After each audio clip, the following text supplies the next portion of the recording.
நம்ம ஒரு காரியத்தை விலகிறாலும் சரி, ஒரு காரியத்தை செஞ்சாலும் சரி, மனிதனுக்கு பயந்து விலகிறோம், மனுஷனுக்கு பயந்து செய்ய முடிய இறைவனுக்கு பயந்து விலகலை. ஆனால் மனசாட்சி அறிவுறுத்துது, ஒவ்வொருத்தரும் தப்பு பண்ணிட்டு இருக்கோம்.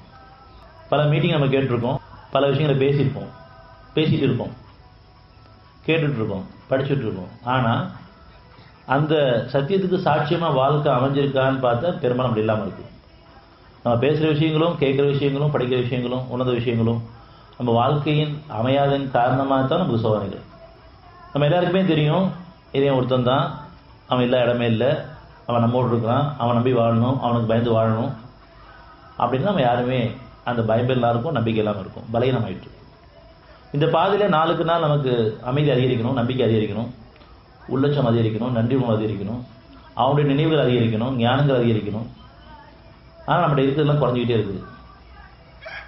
காரணம் அவனுடைய பயம் இல்லை. நம்ம எல்லாருக்கும் அறிவிக்கப்பட்ட விஷயம் குணக்கேடுகள். நம்முடைய நோய்களுக்கு காரணம் நம்ம குணக்கேடுகள்.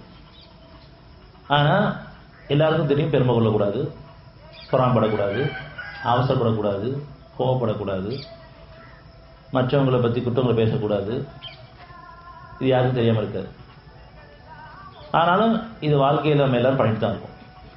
எதெல்லாம் நமக்கு தெளிவாக அறிவிக்கப்பட்டிருக்குதோ தீமைன்னு சொல்லி, தீமையான செயலாகட்டும், தீமையான எண்ணங்களாகட்டும், தீமையான குணங்களாகட்டும், அதில் நம்ம உணர்ந்து பிரித்தறிஞ்சு மீள விரும்பணும்னு சொன்னால் லேசான வாழ்க்கை நம்ம எல்லாருக்கும்.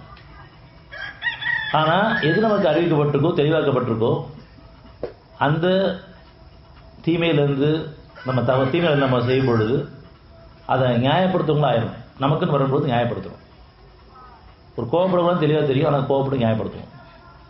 பெருமை கொள்ளக்கூடாதுன்னு தெரியும், ஆனால் பெருமை கொண்டே இருக்கிறோம். சின்ன சின்ன அற்புதம் பெருமை கொண்டுருக்கிறோம்.